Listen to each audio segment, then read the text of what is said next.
Betul-betul sehat yang ya sebagai insan pada waktu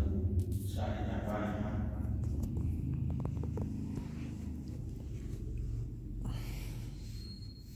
kala-kala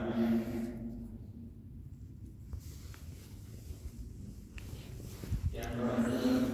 kayawan kita dia sebagai insan dia kami